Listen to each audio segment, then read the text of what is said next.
What's up, everyone? Carmen here with Pittsburgh White Schwartz coming at you with another deck tech. With WGP Nationals coming up this weekend, myself and Tanner traveling up for them, wanted to cover a Japanese deck this time, something that came out relatively recently. And if you have some Weiss boomers in your local scene, or just maybe some people who love this property, Shana Premium Booster released very recently, reinvigorating a beloved old White Schwartz set, Shakugan no Shana. I am also a fan of the franchise and a fan of this new deck for sure. It gets to leverage a very powerful floodgate tool, and again, with Nationals coming up, maybe if you're headed up there or you played in some regionals, you are expecting to see or have seen this deck already. Pretty interesting. We don't really get decks in White Schwartz that sort of rely or go on all in on a floodgate style strategy. I'm gonna talk about that card first and foremost, which is the Yuji Torch here. So if you have two or more other flame characters on the board, so that is, you have him back row and at least one lane active in your front row, you're not going to take any burn damage from any of your opponent's characters' auto abilities. So events do get around that. A couple of weird things get around that, mostly event burn damage, but that is pretty much all burns from your opponent of all kind will not be happening at all. So an anti-burn floodgate card. Then it's also an assist to level 2 and higher. So again, obviously there are outs to this kind of strategy, most notably bounce, but then your opponent can field multiple Yujis to, kind of hedge against that. So floodgate strategies like this in White Schwartz can be very strong when paired with the right tools, should the set have access to them. And boy, does Shana have some good ones, notably healers. So laying out the whole list here, I've opted for a choice door, which is aggressive on the front end with a level 0 combo package, into a smorgasbord of level 3 healers to take advantage of our anti-burn. So just getting into the list here proper, we're going to start out with our level 0 climax combo. So this Shana, for each flame character in your level zone, Old Dex Flame, you're going to get 1 level and 2,000 power. So at level 1, this will be a 4K level 1, level 2, 6K level 2, level 3, 8K level 3. Pretty cool that this card scales. Your opponent is going to have to, if you are going to level between 0 to 1 or say 1 to 2, your opponent is going to have to keep in mind their attack order, because I've had this happen a couple times, especially if your opponent has something like a bomb or something like that they expect to trade with just your opponent's level 0. If they're not on top of their attack order and you level up, or they trigger and you level up, something like that happens, this card can instantly be a level above, and then their bomb fails or they don't have enough power to clear it. So something to consider if you're queuing into Shana, and something to try to take advantage of if you are a Shana player. The climax combo, though, is actually pretty simple, but it's very strong. At the start of your Encore step, as long as you have the choice in your climax area and you have 2 or more other characters on board, so you have to have at least a full front row attacking 3 times. You're going to want to do when you have a climax done anyway. You look it up to 4 cards to the top of your deck and choose a flame character from among them, show it to your opponent, add it to hand, ditch the rest. So that is modular mill.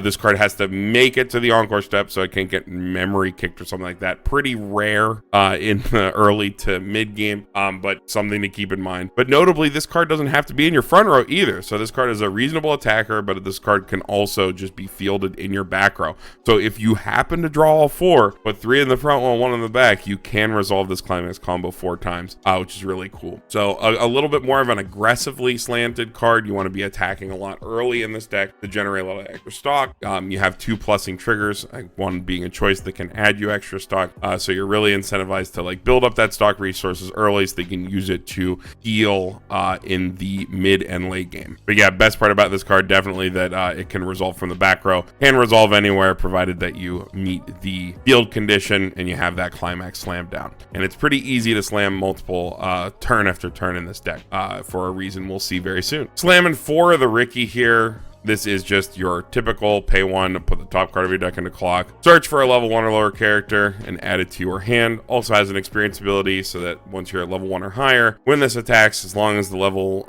in your level zone is 2 or higher, you can give a character 1k. Nice little pump ability, utility effects on Ricky's, cards that you run in high counts, but really just want to see early and kind of fall off late game. Any kind of utility effect is nice. This is being run at a 4 count just to give us an additional way way to get into our level 0 combos, whether we're at level 0, level 1, anytime after our first turn. When we have stock, we can basically treat this as an extra copy of our level 0 so that we can get more on the board, spam more out, slam that choice, mill our deck, and get more resources. We are also very lucky to have access to this card.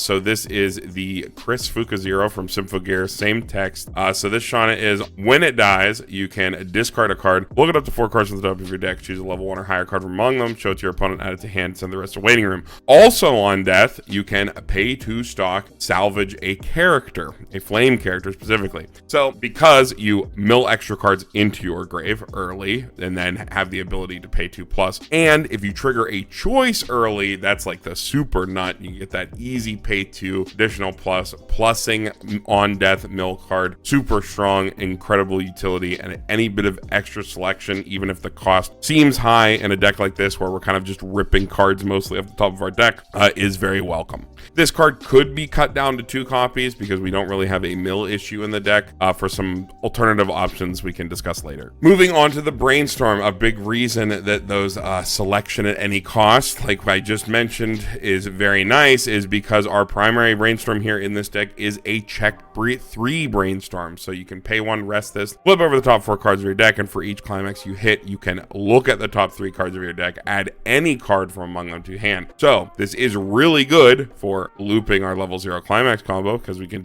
continue to rip climaxes off the top of our deck so that we can slam them every turn. However, it's not great for selection, which a typical Brainstorm usually does, whether they're search or salvage. It does have a nice little additional effect provided you have that UG anti-burn on the board, which in nearly every single game you will, because it's your entire deck strategy.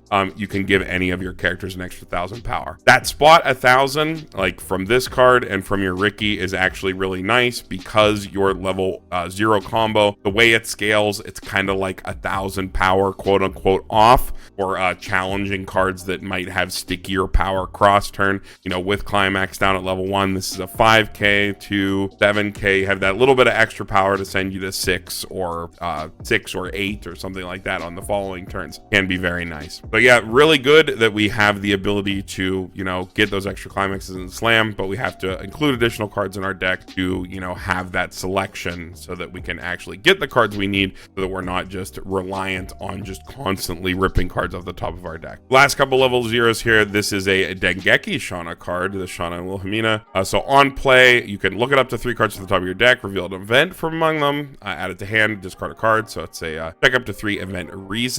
And then it also has a plussing ability where you can send a flame character in your waiting room to the bottom of your clock and run it to the back row. So if we open this card similarly to how we used this card in the Dengeki Bunko 8 standby deck, if we open this and one of our heavy experience cards, our level 3s, in our opening mulligan, we can throw that card to the waiting room, play this on our turn 0, like say we're going first, and then cut this card to the back row, get the plus, and set our level 3, still allowing us to dig deeper into the deck with our mulligan. We don't have to leave that level 3 in our hand. We can throw it, block it to the back, get our plus, and set our experience all at the same time, all while digging for an event. We do play a 4 lineup of this 2-0 event, also from Dengeki, but it is Neo Standard with Shana, and could also be splashing additional events in this deck depending on how you personally decide to build it. So the event Rize, for a little bit of extra first deck speed, that ability to, you know, increase the aggressiveness of our mulligan by letting us ditch an early target.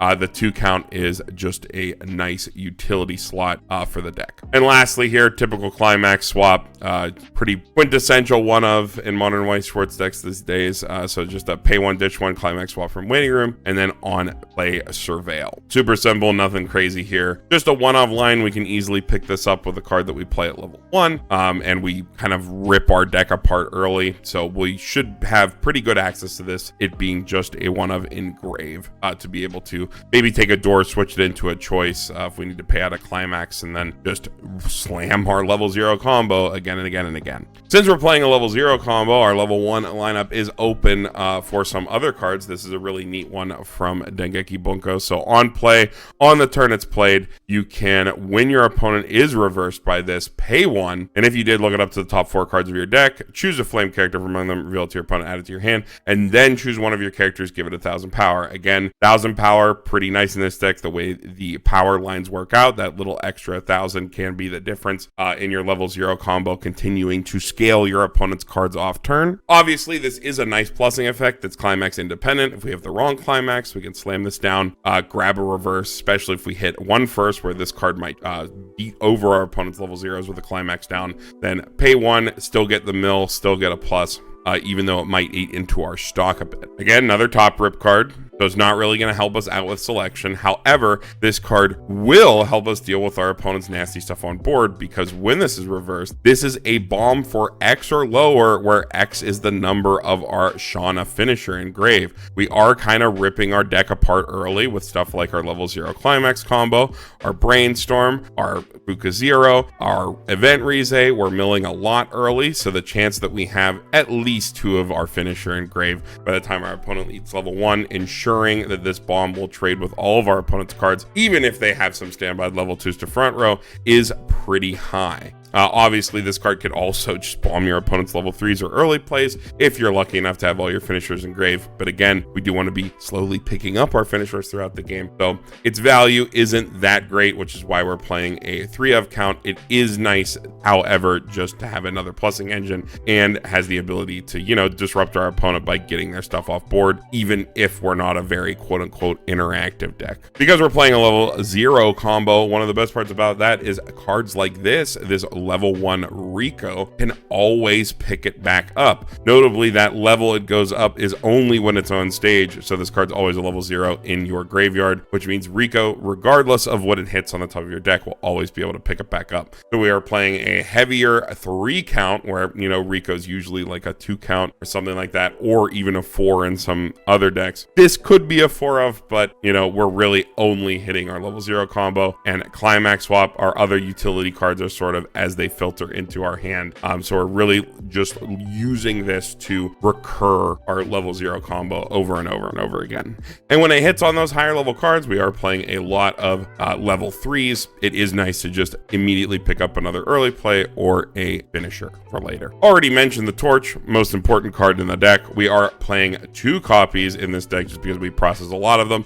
You only need 1 unless you are playing into a deck that will try to bounce you. You don't need to put both cards down on the board, both copies. But if your local meta has a lot of people trying to do that, or a lot of decks in the meta that have that new double bounce profile, you might consider upping this card to 3, that you can more consistently put double UG on the board to make sure you have your anti-burn active. This is the main card that we are going to use to up our selection. It is a 2-0 event from the Dengeki Bunko set, but is Neo Standard with Shana. On play, you can search your deck for a flame character, reveal it to your opponent, add it to hand, or choose one of your characters, give it 3k power, and send this card to stock. You perform one of those 2 effects when you play the card. You do need to have a character on the board to be able to play it, but that is not much of a drawback. The fact that this card freely exchanges for any character out of your deck on play is very nice, especially because it is costless. Even though we don't play a bonder to this card, we do have many ways to rip it off the top of our deck with our Fuka 0, our Event Rize, or just our Check 3 Brainstorm. With a 4 count, we will not be lacking for having copies of this in our hand.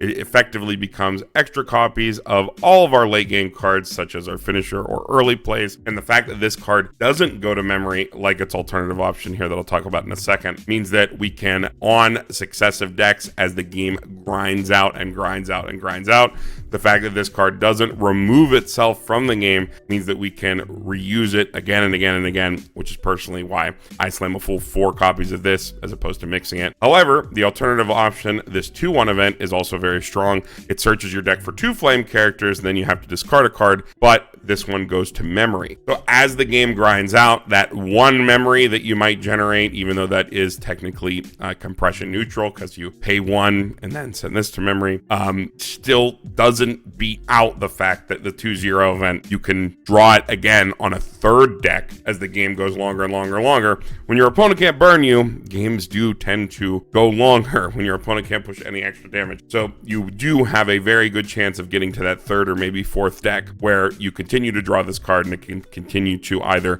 give you extra stock out of hand so that you can play more early plays, or search more early plays or finishers out of your deck. Wrapping up our very small level 2, I have the 2/1 Wilhelmina counter. This is a 3500 counter. I am playing this one specifically because it is flame trait. The alternative option, the memory kick counter, while being very nice, memory kick counters are always really nice to have in your deck when you can play them.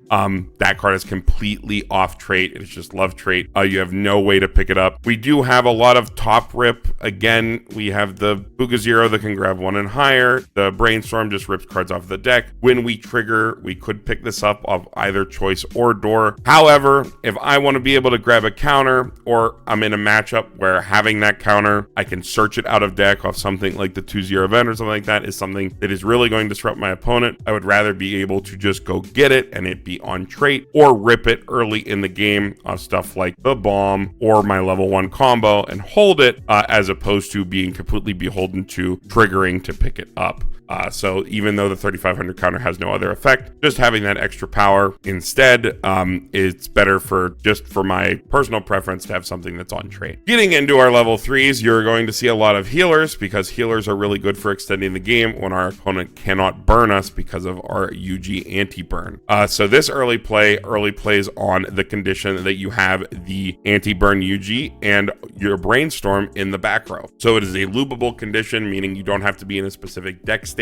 As long as your deck is good, you don't have to use resources to get through it. You can just keep slamming this early play over and over again. 4 copies of this one because it is specifically yellow, even though this is a level 0 combo and we can slam it at 0 if we're at something like 0/6. And because we have to hit experience conditions, we would much rather like to level a yellow level 3 first, as the rest of our level 3s, as you can see in our lineup here, are red. So just to make continuing slamming our level 0 combo over and over a little bit easier, we're going to lean towards this one in count. It's also beefier than the other option because it's getting 500 power for each of the flame characters on board. It'll sit at 11k, 12k in front of the UG, and then it is a normal heal on play. Supporting that, also with a quote-unquote loopable condition, is this Shana. This is a clone of the Kirito Yu-Gi-Oh early play from Sal 10th anniversary, so it is a 4 or more character on board early play with experience 6, so if you have 2 level 3s in your level at level 2, which is the common case more often than not, this gets an extra 500 power, bringing it to 9/5, and then the ability where when it attacks, it can buff any character on your board, including itself, by 1500. So if you're double early playing, as this deck likes to do, put this one in the smaller lane, have this Shana challenge the bigger lane, maybe one of your opponent's early plays, and then have this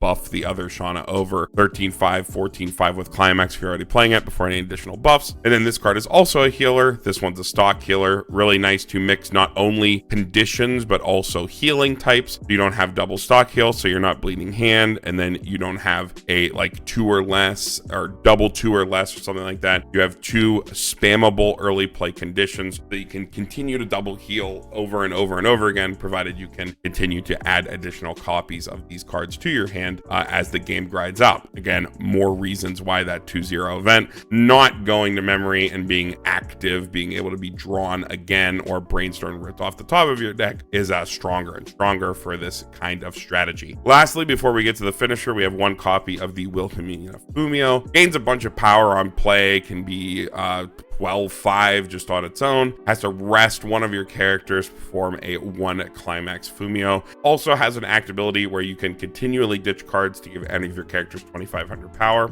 You're not really worried about power backups since you have an on attack finisher with an experience condition, so you don't really have to worry about board or anything like that. But having the option to Fumio, since the game is going to be elongated as you're healing and blocking your opponent from burning, sometimes having a line where you heal twice and Fumio might be nice, if it's considering you can rip the Fumio out of your deck at any time with something like the 2/0 event. However, this card definitely isn't necessary based on the type of finisher you have, because our finisher kind of shuffles back cards, takes advantage of low deck states. Fumio isn't exactly the best kind of decompression we could have asked for, so this is definitely a card where if you're not feeling it, you'd like to mix in some other copies of that event, or maybe expand your zero lineup a little bit or something like that. This is definitely a card you could consider cutting. And speaking of that finisher, we have the Dengeki Bunko Shana finisher. So it is an on-play heal, bringing our total count of healers in this deck to 11. And it has a pretty nasty combo that, if you are familiar with Ichika from Quintessential Quintuplets, will look pretty similar. So on attack, provided you have experience 6, you can ditch any 2 cards as long as you have 2 or more other characters on the board and burn your opponent for 4. If that burn is canceled, you can choose X cards in your opponent's waiting room and return them to your opponent's deck, and your opponent shuffles their deck afterwards, and X is equal to the number of characters on your board. So hopefully that X is 5. So if your opponent cancels that big burn for 4, you shuffle 5 cards back into their deck, hoping that your swing with this Shana, as well as additional burns from your additional Shana finishers, will stick more likely. Stick. This finisher type is really powerful if your opponent is in small deck states, where your opponent might try to leave a deck of something like, say, 2 climaxes in 7 to 9 cards. A climax combo like this, when fielded in multiples of, say, 2 or 3, can be very devastating more often than not, killing your opponent from 3-0 or even lower if your opponent leaves that kind of smaller deck state. It's still strong, so provided your opponent has enough of a grave, or they cancel far enough down for you to shuffle more cards back.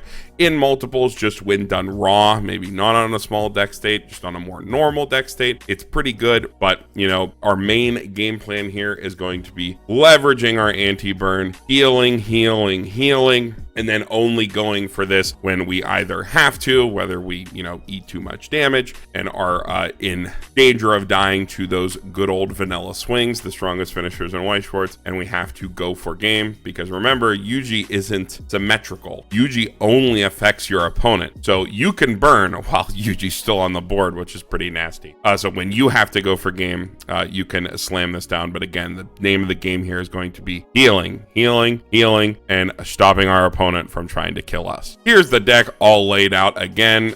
Early on, we're going to be attacking, slamming our level 0 combo, building up our stock and resources so that we can heal, and grind the game out until our opponent eventually dies. If you are looking to jam in those extra events, or, for the backup, if you want to run the extra copy or something like that, cards you might look on shaving down are maybe the Fuka Zero. You can cut a copy of this card. Might be able to shave down a copy of the Ricky as well, as it is functionally just extra copies of our level 0 combo. We're just looking to either rip extra copies of that or rip copies of it out of deck early. We're not really using the Ricky to search much else, unless we really need to get our Yuji online and for some reason we're in fear of not being able to get it. It is a level 1. We can rip it out of the deck with our Ricky if needed, despite it being a 1/1. Other things you might consider shaving, maybe the Wilhelmina Fumio. As I said, with the way the finisher works, it's not exactly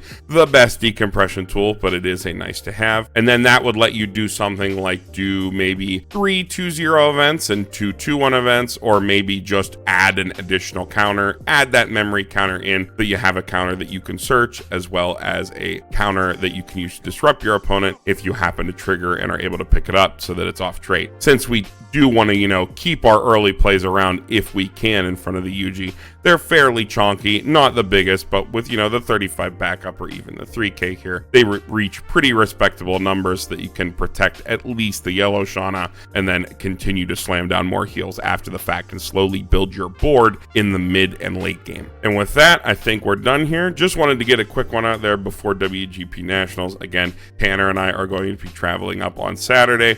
We'll probably do some vlogs or some fun stuff on the drive up, since it is just me and him. We'll probably turn on the stream. As I said in our previous video, our 1700 subscriber special is me handing the stream keys to Tanner to do whatever he'd like. He's already done some fun stuff, and I know people enjoy that. So be on the lookout for Tanner's guerrilla content, as we like to call it, as he just pulls up pack openings or box openings or things like that, or just random vlogs from all the stuff that we do in our community. If you're headed to WGP Nationals, be sure to look for Tanner and I. We love meeting everybody. It's always great. And upcoming content, looking like the next set review will be Spy Family. Already have that made and ready to go. Just need to overcome the scheduling demon with all the stuff that's going on. And with that, Pittsburgh White Schwartz signing off. We'll see you all in the next one.